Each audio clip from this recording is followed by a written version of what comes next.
Okay, in this next section of The Real Jesus, we are going to talk about a very controversial issue in the world today. Was Jesus really born of a virgin?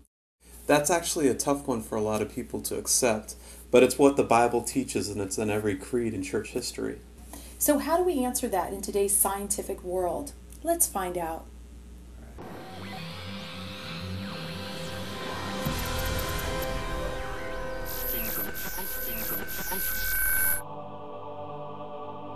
But if you have difficulty with the idea that the Virgin Mary could get pregnant without a man involved, there are a number of ways to explain why in Luke it is written that way. Some scholars think that there's another issue, that Jesus was illegitimate and the story was a cover-up.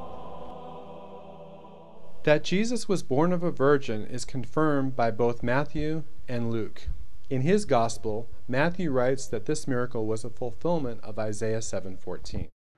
Therefore the Lord himself will give you a sign. Behold, the virgin shall conceive and bear a son, and shall call his name Immanuel. The name Immanuel in Hebrew means literally, God with us. In other words, God himself was to be incarnate in human form, and the miraculous sign would be that he would be born of a virgin. Now, some have said that the word virgin in Hebrew can mean simply a maiden or an unmarried woman. The problem with this speculation is the context of Isaiah's prophecy. A sign in the Hebrew language is simply another way of translating the word miracle, and the exclamation "behold" means to look with wonder. Both Isaiah and the Gospel writers meant to say that the Messiah would be born of a virgin and that the witnesses looked in wonder at the event. Joel, I actually do agree with skeptics on one point. There is actually no way to physically prove the miracle of the incarnation. Well, the only reason to accept it is because it's what's taught in Scripture, and it would be impossible to believe it unless you believed in miracles. But that's the point, Joel, that Jesus was a miracle, that he fulfilled the prophecy of being born of a virgin. But not only was the virgin birth called into question, but also the place and the circumstances that was previously prophesied in the Scripture. That was actually located in Matthew chapter 2, verses 1 through 6. Now after Jesus was born in Bethlehem of Judea, in the days of Herod the king, behold, wise men from the east came to Jerusalem, saying, Where is he who has been born King of the Jews? For we have seen his star in the east, and have come to worship him. When Herod the king heard this, he was troubled, and all Jerusalem with him. And when he had gathered all the chief priests and scribes of the people together, he inquired of them where the Christ was to be born.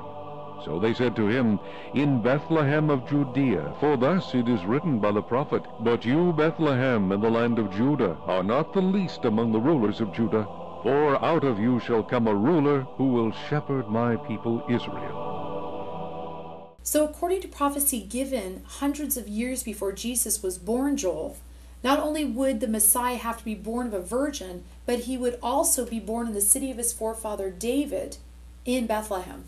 And of course, that's where Peter Jennings disagrees. Luke writes that Joseph and Mary came here to Bethlehem from Nazareth because the Roman Emperor Caesar Augustus had ordered a worldwide taxation. Now, there is no record outside the Gospels that the Emperor Caesar Augustus ordered such a tax. Roman tax records do show that a man is to be taxed where he lives and where he works, and Joseph lived and worked in Nazareth. Tax records also show they didn't count women. And so why would Joseph have brought Mary on this very difficult journey from Nazareth to Bethlehem through the desert, especially when she was very pregnant? But let's look at what the Gospel actually says.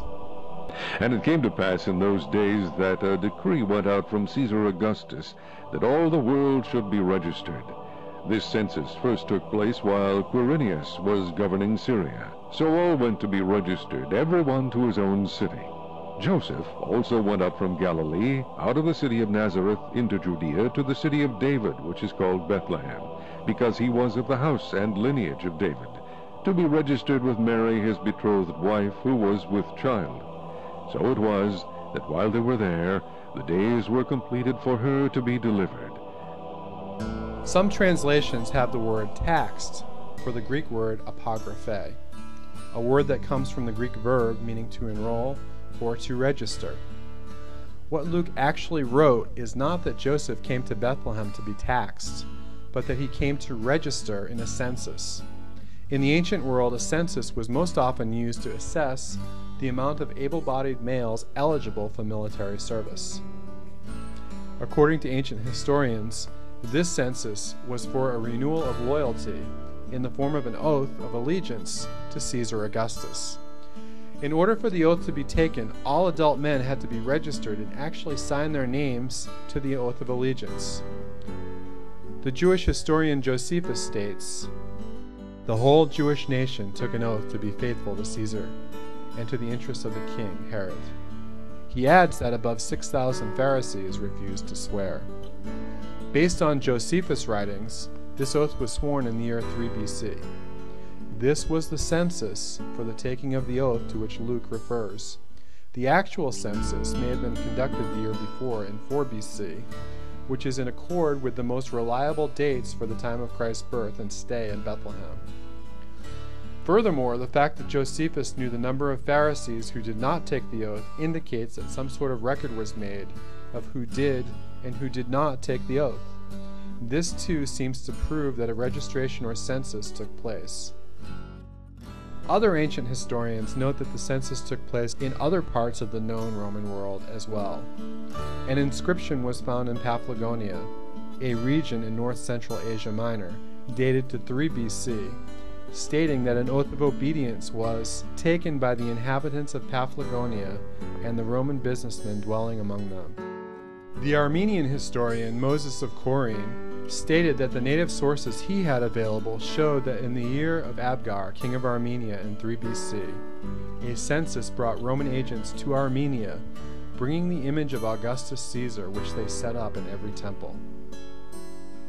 So it is even more amazing that Peter Jennings would sweep aside this evidence only to tell his viewers, Now, there is no record outside the Gospels that the Emperor Caesar Augustus ordered such a tax.